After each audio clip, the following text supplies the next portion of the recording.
All right. Well, I'll start going here. Just a big hello to everybody, and thank you so much to all of our members who are joining us today for this artist talk with Ed Pien. My name is Kira, and I'm the membership coordinator at the Art Gallery of Greater Victoria, coming to you live from my home in Victoria, which is located on the traditional territories of the Lekwungen people, today known as the Esquimalt and Songhees Nation. Before we get started, I just wanted to quickly mention that this event is being recorded. So if you do have to leave at any point, do not worry, you'll be able to catch the rest of this later. So we have about an hour today with our curator of engagement, Nicole Stanbridge. Here we are, as well as our guest and celebrated artist Ed Pien. And we will have time for a quick question and answer period at the end. You can submit a question by clicking on the Q&A button at the bottom of the screen. So we currently have a really wonderful work from Ed on our walls right now titled 12, and I'm just going to share that quickly. Okay. Here we are. That's it, and that's, oh, actually, no, that's the wrong one. Here we are. So if you haven't been in the art gallery recently, this is among other works of Canadian contemporary artwork. It is quite substantially large and it's so beautiful, and the more you stare at it, the more you notice, and I find that it weaves an incredible story the more time you spend with it.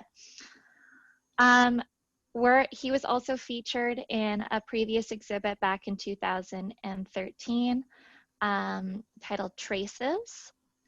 And we are actually doing, as previously mentioned, a bit of a giveaway today. So everyone who registered will be automatically entered to win the catalog Traces, which is put together by Nicole as well, featuring some of the wonderful works from that display, as you can see here. So we'll be doing, and we'll be announcing the winners at the end, so stay tuned, and we'll be sending an email to the winners as well. Until then, I am so excited to hand the mic over to Nicole and Ed. Thank you so much, and I will be back at the end to announce our catalog recipients. I'll hand it over to you guys now. Thanks, Kira. Hello, Ed. Hello. So great to, yeah. I can't hello, see everyone. I'm happy that you're here, and thank you for being here. And look forward to how this afternoon unfolds. Yeah, I'm really grateful that we can still find ways to stay connected, you know, with our community. And I am coming from you as well, from the unceded Lekwungen territory. And I've been with the gallery since 2005, and I've had the great opportunity to work with Ed on the Traces exhibition, as Kira mentioned, back in 2013.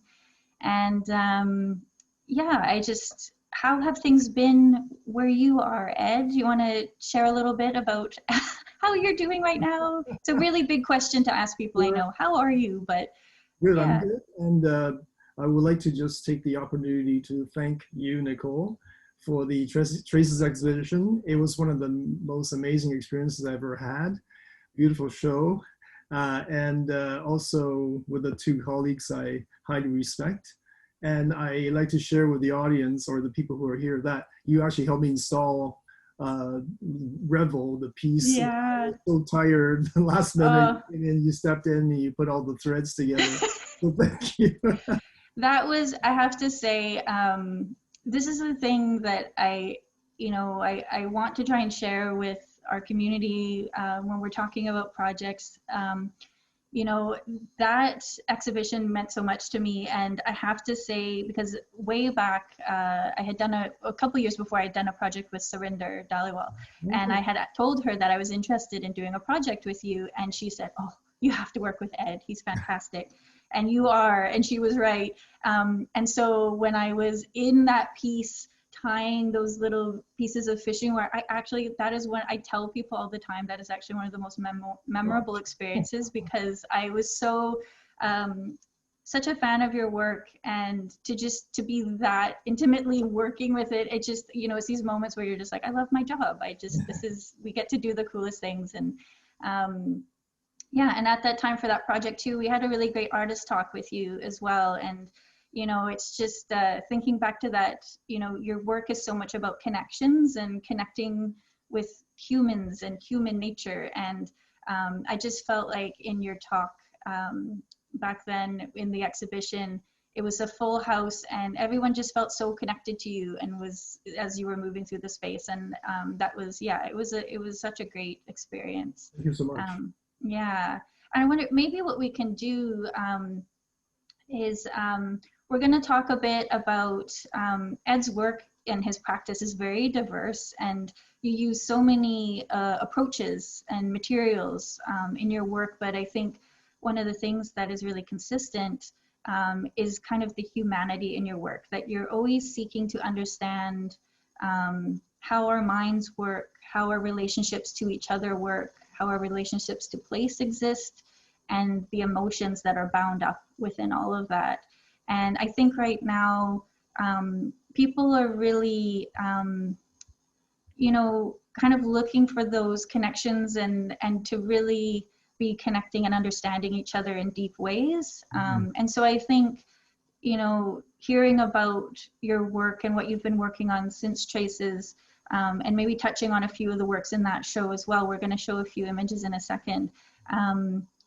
That, you know, that might be a way to kind of be thinking through a lot of the feelings that people might be feeling now. So, Kira, do you want to share the images of Traces, and we'll start with maybe that as a starting point.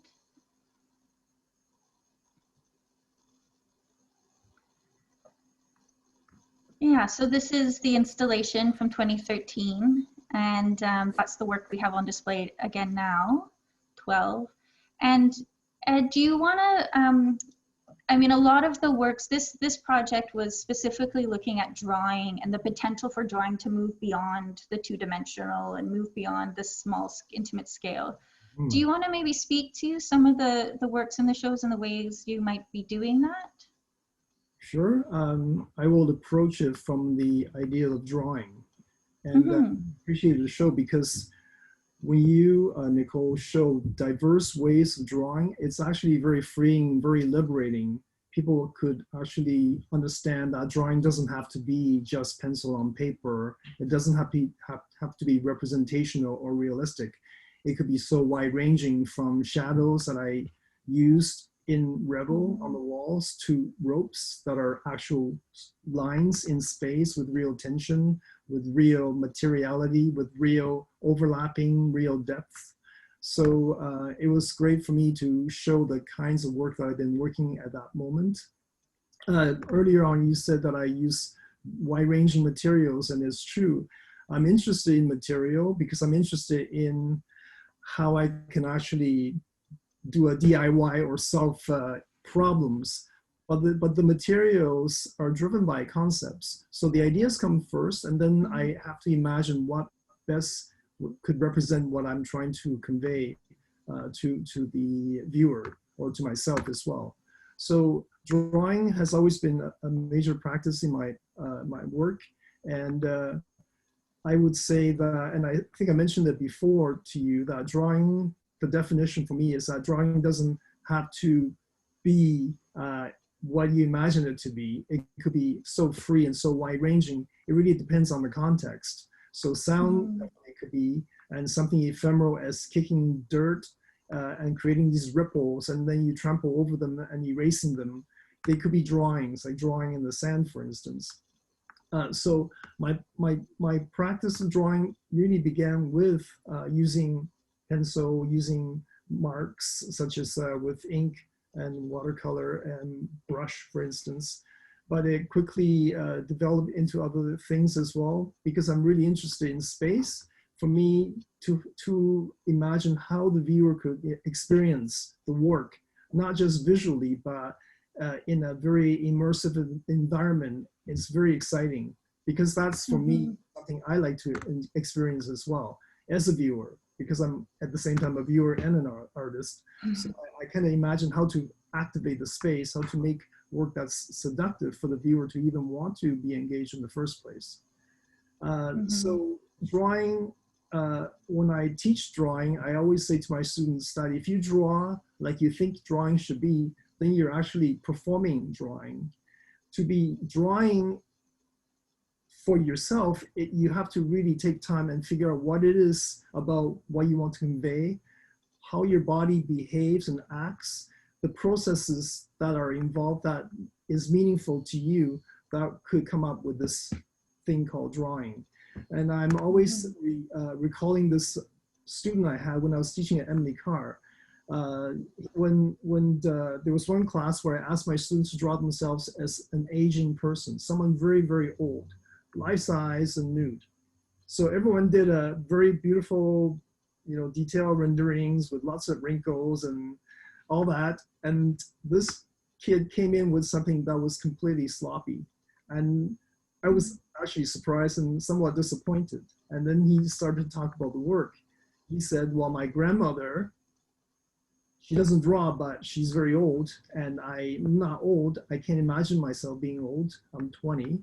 And but she has arthritis, and if she were to hold a pencil, it would be like really hard, and if she were to make lines, it would be also very, very, very difficult, and then the drawings she would make may look something like this, and I cried. So yeah, so for me, drawing has so many different possibilities. And allowing your imagination to go, allowing the context, your ideas to drive the work is really important. And to not perform a drawing, because that's just mimicking someone else's ideas of what drawing is.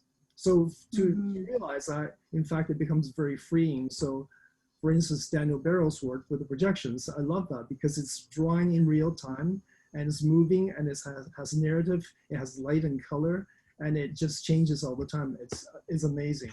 And Allison, she just defies drawing with her scale, and in marrying three-dimensional drawings in space and actual drawings on the wall.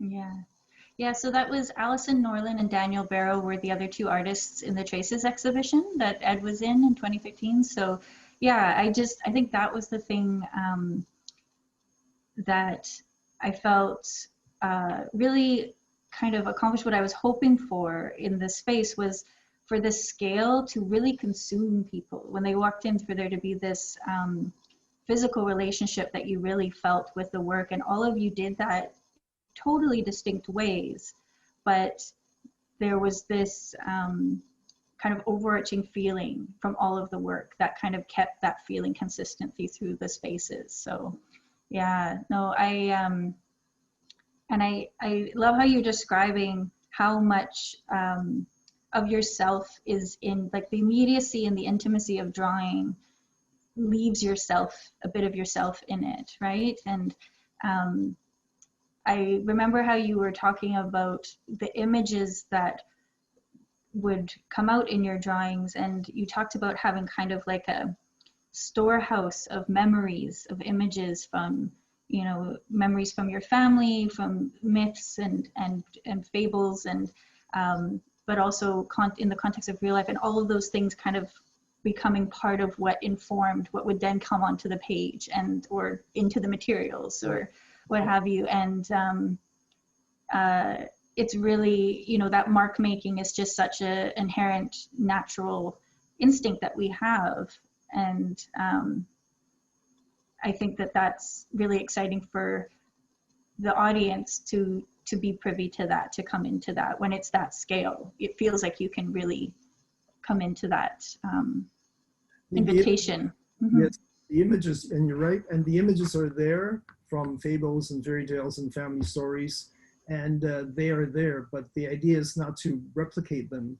The idea is allowing chance and accidents to help make the drawing. So I never have a preconceived final image, except for my paper cuts. But in my drawings, it literally is working with the process, and the process allows whatever's inside to kind of come out. So anyway, yeah, so I'm very excited about that kind of making, because I never know what's going to happen until I come to a particular point.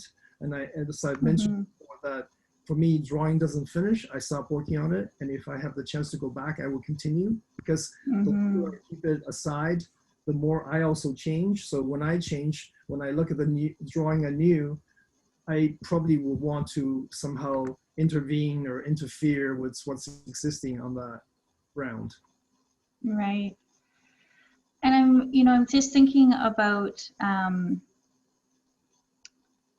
of the nature of your work. It's very stunning and it's beautiful, but it's also, there's elements that are quite haunting and kind of come from darker places as well. And so when we were catching up after so many years, it was great to chat with you before this talk and just kind of, see what's been happening for you. And I thought maybe we could talk a bit about the work you did for the Shadowlands exhibition in 2016 as a way to bring up the conversation around trauma. And I think you mentioned that, this is something that's been depicted in art through history, but you have questions about that, what might be the unintended effects of propagating images or trying to show trauma? Who and what is remembered or memorialized, and what stories get left out, like whose perspective is being shown through that. And so Kira, would you show the Shadowland images now? So this is an exhibition from 2016 that Ed worked on with, was it Kendra? Kendra, yes. The curator, yeah. And Ainsworth, I believe was the last name. And from the so yeah. Yeah. So I was just wondering, do you want to speak a bit about this project as a whole, and also just a bit about how you're thinking through that aspect of trauma? Sure. I would first say that I didn't pick the topic just out of the thin air, because it's quite dark as a subject matter to even, contemplate. My phone just rang. Hey, Deb. Hey, Alan. I'm on a Zoom meeting. Can I call you back? Sorry. Sorry. Okay. Sorry. All the technology in our lives. Yes. So yes, it's very dark, and in fact, I choose to not look at a lot of images or watch films or videos, just because it is something that I'm not interested in engaging in terms of the details and the grittiness of trauma. But it all began literally when I was 14 years old in London, Ontario, and my teacher in the class, grade 8, social science, talked about the Hiroshima and the Nagasaki bombing. And up to that point, I was very naive. I think I still am very naive, but I was so fascinated with the accounts, and it's the way he actually created the sense of empathy, the sense of equivalency. He said, the people that died in Hiroshima equal the amount of people died in London, Ontario. Imagine, everyone just vanished. That really sunk in, these kind of connectedness, or like I said, equivalencies. And so at that time, there was no internet, so I actually went downtown to the downtown library, and I pulled books on the bombings. And I didn't read any of the text. They weren't necessary. In fact, Kathy Caruth, who's a trauma theorist, said, trauma belies language. It was the images. They were devastating, and they still haunt. Yeah. The geisha, the woman that looked like a geisha girl, she had the kimono on, and the pattern of the print was imprinted on the skin from the radiation burn, or just the shadow that's left of the person sitting on the steps. All these things, for a 14-year-old, it was pretty devastating. I wouldn't use the word trauma, that I wasn't traumatized, because I feel trauma is much more serious, and I wouldn't make light of the word. And So, but that's the start of my interest in the way we treat each other in the world. And so it just kind of progressed to investigating this kind of social, political situations in the world, how people could be so cruel and mean to each other. And at the end of this, what I'm interested in is exploring the idea of resilience, the sense of also complexity, complicity, responsibility. What does it mean to remain silent or to speak up? So these are all very complicated issues that I'm trying to explore. Mm-hmm. In the works in this exhibition, again, it's such a departure from what we saw in Traces in 2013. There's such the way, again, if you start with the concept and then figure out what materials you need to then make that become realized. So do you want to share a bit about the works that were in that exhibition? So one of the first images we saw were the jars that were suspended. Right. Yeah. So again, I'm looking for equivalencies there. As a kid, I would follow other kids and we would just capture insects. This is in Taiwan. And we would, for the dragonflies, we would tie up their tail on a string and we see them kind of fly around in a circle, very futile. So, and then we would catch ants or kill insects of different sorts. So I'm thinking about the fragility of life, how I would take those things for granted and be so cruel to even things that are to things that are non-human. And I just feel there are people in this world who are equally cruel to people. And so this is I guess a metaphor in terms of fragility and how everything is vulnerable and we need to take care of each other. And here the insects are captured and they're jarred and they are skeletal and ghostly because they're cut in the shape of the insects, but they also are cut with transparent mylar. Right. So each of the insects is named because I really wanted to give them their respect. So on the wall in the gallery, you would see the kind of insects that were there, like mayfly or dragonflies that were native to Ontario. So it's a way to, in a way, memorialize their lives, their short lives, but to point to the fact that we take other lives sometimes for granted, or I do anyway, and then I parallel it to the way society acts on its own and other species. I think, yeah, and I think that's this thing of imagination and curiosity of trying to understand other people's reality. I think that's where, it's such a huge, it would be so valuable right now if we could all extend ourselves and our imaginations to really try to appreciate the circumstances of others. And I think that's where, on a global scale, you can see that we're failing each other, right? In that inability to truly understand and try to empathize and be seeing through other lenses so that we can understand each other better. And, I think that curiosity and the way that you use your imagination is, it's kind of showing that responsibility we have as humans sharing this earth, and how we're navigating through that. And then the other layer of work in the show too is you're also looking at, there's one piece that connects directly to murdered and missing Indigenous women. Is that with the transitions of the flower images? Right. Did you want to speak to that one a bit? Sure. That one, can I read something? Because when you pose 3 questions about, one of them is it possible to represent trauma? And I feel in my work, I don't. I'm trying to convey through other means events that have happened, or what is our sense of responsibility, for instance, our sense of complicity, accountability. And so I would like to read to you several issues regarding how to represent, or the problems in representing images.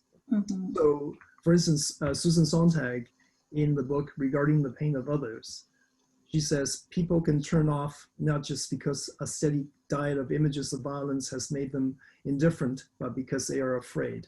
Mm-hmm. As everyone has observed, there's a mounting level of acceptable violence and sadism in mass culture.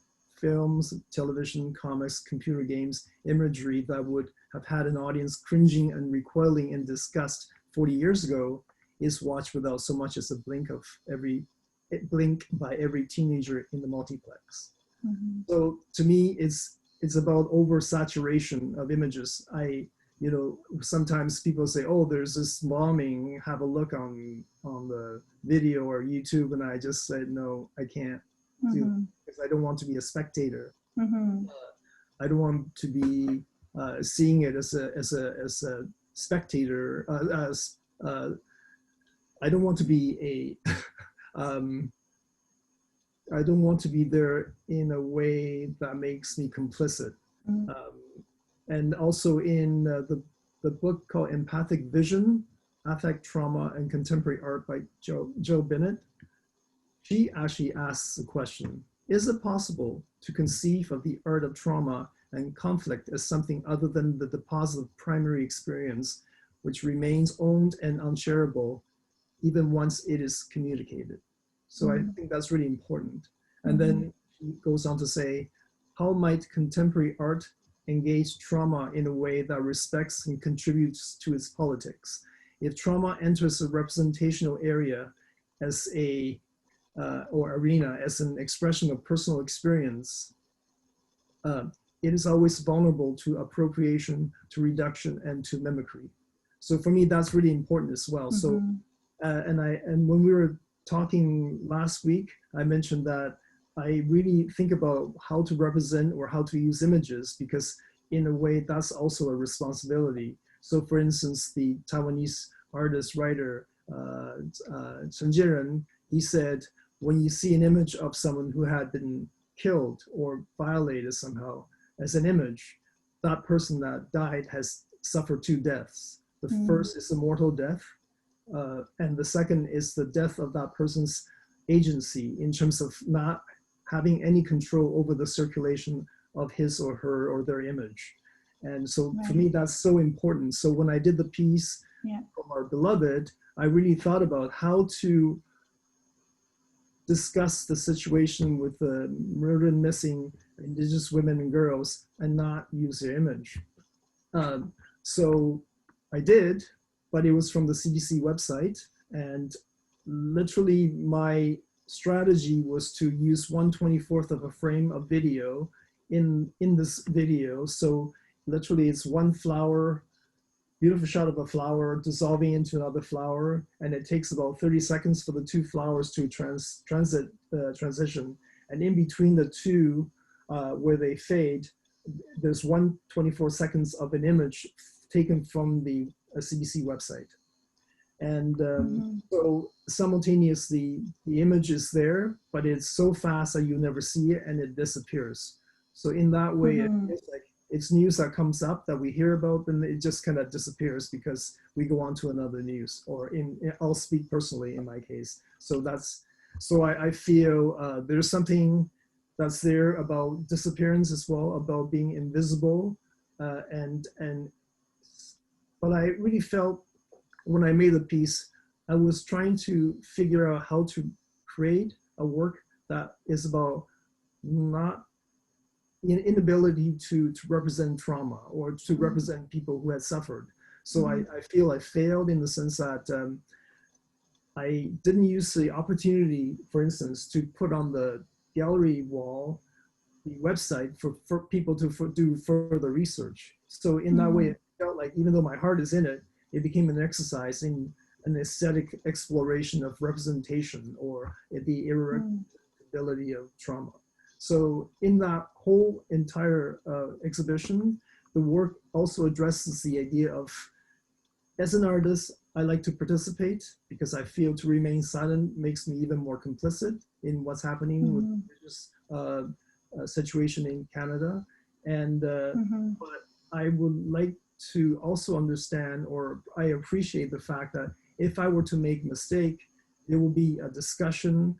It wouldn't be a discussion about just silencing me, because I like to learn. And this is not a time to feel that you can't even begin to talk because you may make a mistake.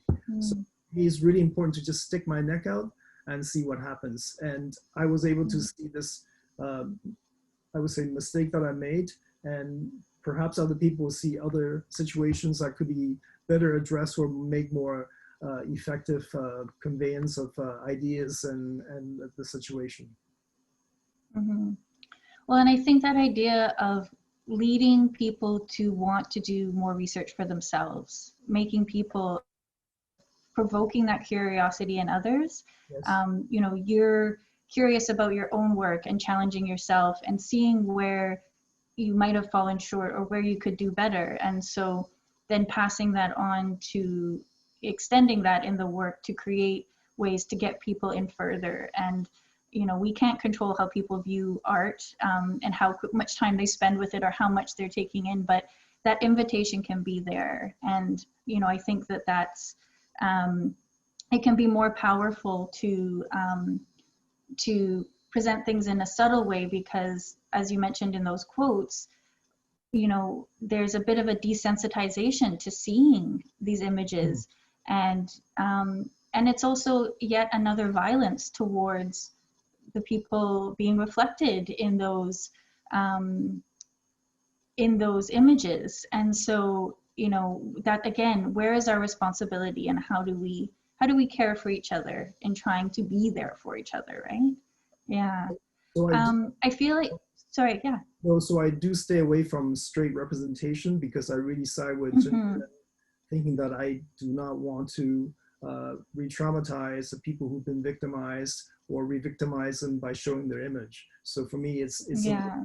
I'm really exploring different ways of creating a situation where people kind of think about and deeply and engage in their own sense of empathy, their own sense of compassion, and use the opportunity to really think what they can do in this world. And there was, I think, in relation to the piece Future Perfect, where you had those rhinestones embedded in the wall with different sayings, one of the things you brought up was the question, why hasn't this future already arrived? That is, like, you know, once we know better, why we should do better. That's right. But why hasn't that future arrived yet? That's and right. I think that's so, such a crucial question to ask right now, because it's if we, you know, if we can imagine and deliver and act out the reality we have now, we can imagine another way of doing, right? So why hasn't that happened yet? I'm just in the. Sorry, can I quickly contextualize that piece? Yeah. Oh yeah, please. Yeah. So it was a research that I embarked on when I went to Chile, Santiago, and I was exploring how archives, how they represent a past event, traumatic event. So here it was a place called London 38, and I had gone to the museum, the Memorial Museum, and there were tons of photographs, artifacts, photos and films giving you information about what had happened under the Pinochet regime from 1973 to 1990. But I wasn't prepared to come to this place that's completely emptied of everything. It was such a shock, and that sense of absence was very powerful.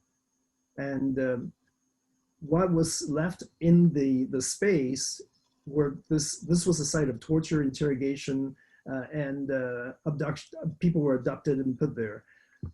What's left of the site are texts that were on the wall, written by survivors and their family members. And the texts are in Spanish, and I had them translated, but literally they talk about events that are in the past, but they put them on the walls because they don't want them to happen again in the present nor in the future. So for me, I took the opportunity to think about how, if the murdered, missing, or the way we treat indigenous people in this country if it could be a thing of the past, we would have these on the walls as well. So I'm putting these on the walls now to question, like you said, why hasn't all these things already happened? So it shows the rhinestones because they really sparkle. Again, I really like to play with the aesthetics to seduce the viewer to look at the work. So from afar, they look like stars. They just twinkled. And as you come closer, you see the words. And to me, it's akin to something. So when you see a star, the star's light had come from a time that had already passed. So it's already or is happening.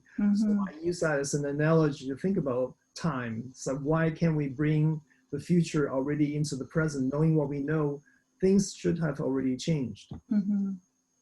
Yeah. I wonder if we should, I would love to have a chance to speak about the project in Cuba with the elders. So maybe Kira, do you want to, maybe we can start this topic with showing the video at the start of that one. So this is in the suburb of St. Augustine in Havana, is that correct? Yeah. Yes. Okay, so we'll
thank you, Kira. And if you can just forward, you can show some of the other images, great. So Ed, that was Zonia? Sonia, yes. It's and with a Z, but it's pronounced as a S. Oh, Sonia, okay. Yeah. So this is an ongoing relationship that you have with elders in Cuba. Do you want to tell us a bit more about that? Yes, I'd love to. So in 2014, I was invited by an independent curator. Her name is Catherine Sicot. She's from Toronto, and she had invited me to work on a project of drawings with a group of people in St. Augustine. It could be any group, but she thought I should work with a group that is practicing the religion called Santeria. So in Santeria, which is a syncretism of religions from Yoruba tribe in Africa and the Christian faith. So they collapse them together. And she thought my drawings could be somehow worked and inspired by images of their deities. And I refused her invitation because I'm not religious, but I respect other people's religion, and I didn't want to disturb other people's imagery as well. But through various situations, I went back to her and I said, I'd like to actually go back, but I would like to with these parameters. If it happens, I could go. I said I would like to work with a group of elders, and we would explore the idea of time over time, and that the project would end when they pass, or when I pass, or when they lose interest. This is because I really didn't want to be a tourist artist. I call myself that, in that I didn't want to go into a, let's say, exotic community because I don't know anything about that community and come out and pat myself on the back and say, oh, look, I've been there, I've done this. Right. So I really wanted to have this commitment on my part and to get to know the people. So over time, we have conversations. I was going back twice a year. And then when I took early retirement, I was going back 3 times a year. And sometimes I would stay between 1 and 2 months just to be able to further engage with them. And some of the works that came out of it include this piece that you saw, which is called Dos Canales, 2-channel. So here, I realized one day when I was visiting one of the elders that many of them had a record collection, but they don't have any record players to play the records. So I actually bought one locally, and I went around to each of the houses, and I asked them to pick their favorite songs, and I would play them. And then a week later, I went back again, and I played the same song. So in that 2 channels, you actually see 2 different time periods of experiencing the same song, just to see the difference between the 2. So that was one way for me to explore the idea of time. So we've done interviews as well, where I ask them always more or less the same questions. And over time, they accumulate answers that make the answers much more complex and full, or they change their story.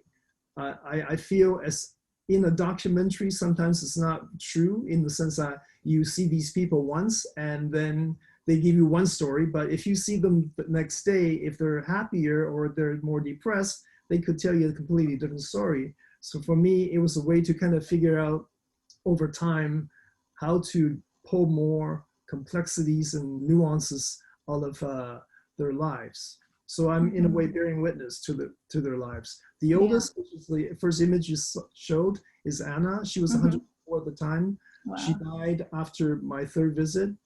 I had interviewed her twice. After the 2nd interview, she fell and she refused, or she declined interview for the 3rd visit. And then she passed away. That was in February, then she died in September. And also Eva, who was the youngest, at the time she was 67, I had 5 interviews with her, and she passed away as well. So life is very unpredictable. Here I have the youngest go, and the oldest go. And all the 13 elders that I work with, 8 remain, 4 passed away, 1 dropped out because her son, who is in his mid-50s, is ill, so she has to look after him. Wow, what an amazing kind of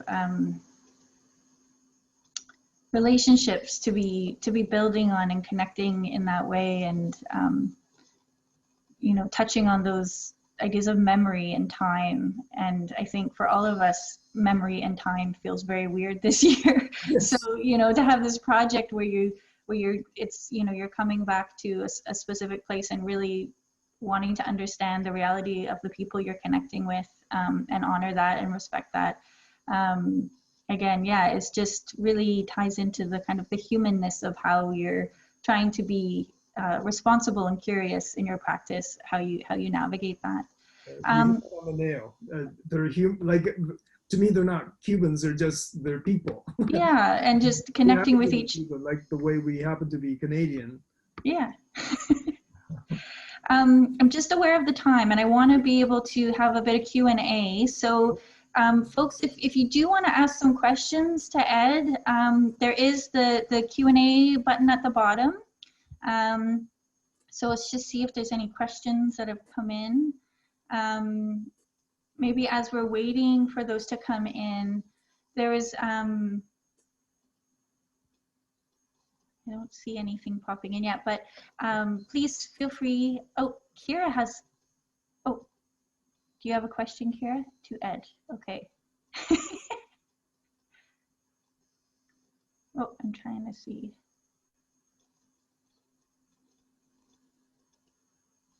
Oh.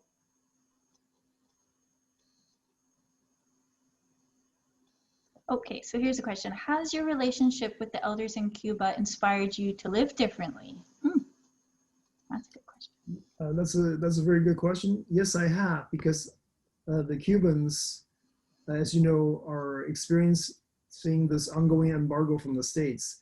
So supplies, things that we take for granted, they just don't have them. And to get things, even though they're not starving to death, there's a ration, there's a scarcity of everything.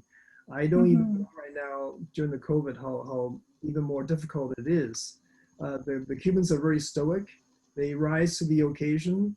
They can do with very few things, and they like to DIY as well. So I love the idea that you don't have to have a lot, and you can still have a wonderful life. Family, friends, neighbors are so meaningful. When I live there, my neighbors are my protectors. You know, they run out of eggs, they'll come with eggs, which makes me cry all the time because they aren't getting the eggs. And so in a culture where there's hardly anything, people are so generous. Here we can be so independent that we just shut our doors and we don't talk to our neighbors anymore. But there, everyone relies on each other to survive, and that's so beautiful. Let's see if there's some more questions. Thank you, Ed. That's great. Oh, here's a question just about reactions to did you get any feedback from the Shadowlands exhibition, and did any of the feedback surprise you, people's reactions to the work? Yes, the feedback is more technical in the sense that in order to make this work, I needed to really contextualize everything. And one of my colleagues said, there's too much text on the wall. But I feel it was so important to have these stories in the context. And yeah, so that was the feedback. But if I were to do it again, I would still have the same information and maybe even more, because and then also more links. Because for instance, when I did the piece with the record players, the records are studded with these gemstones as well. They reference the sky, the sky stories that the Mississaugas here locally had, because we always thank the ground that we are standing on, but we forget that some of their stories are up there when you look the other way, and they are also kind of quashed or forgotten. So it was a way to honor them in another way. And so yes, I would definitely put more links, because they're not my stories to share, but I can direct them to books or links so that people can do their own research and find out more.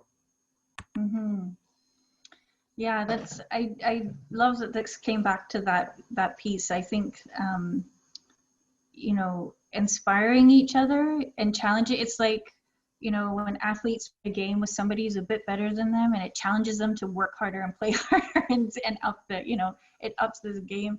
But I think too, I mean, that's a bit of a strange analogy for this, but in a way, like having, you know, challenging people to challenge themselves, right? To learn more, to be curious, and to do that research and that work, I think is so much a part of how we will get to a better place and be able to imagine a way where we can all connect in more meaningful ways. And like you were saying in Cuba, I think, you know, when we have so much, it takes us further away from the things that make us human, and it's those relationships and that connection and being there for each other, right? So, yeah. The publication will be coming out sooner or later. It hasn't come out, but there's one. And the for three Shadowed Land are Matthew Ryan Smith, Wanda, Wanda Nanbush, and Bonnie Devine, and they're really excellent text. So the book has to come out because of their writing, definitely. So it will keep an eye on that. Well, I was gonna say, I mean, I could have talked to you for hours, Ed, because there's so many things so much more we could have. We didn't even get to the water drawings, which are so beautiful. But what I would encourage folks to do, there is, Ed has a great website as well. So if you just look up his name, it's one of the first things that should come up. And do you know your website address offhand? It's simple. It's www.edpien, all one word, lowercase, .com. Okay, there you go. So there's a lot of great context for the work and writing about the work, images. So I wish we could have gotten to more, but Kira, do you want to hop back on and before we wrap things up? Hello. Hi, that was so lovely. Thank you so much again, Ed, for joining us today. Yeah. That was certainly inspiring, and I can't wait to go back and look at 12 on the Wall just with more context of knowing you a little better. It's certainly a treat. So thank you for everyone for joining us today. We do have a few winners. So as promised, a few of you will receive traces, which is the catalog from our previous exhibit.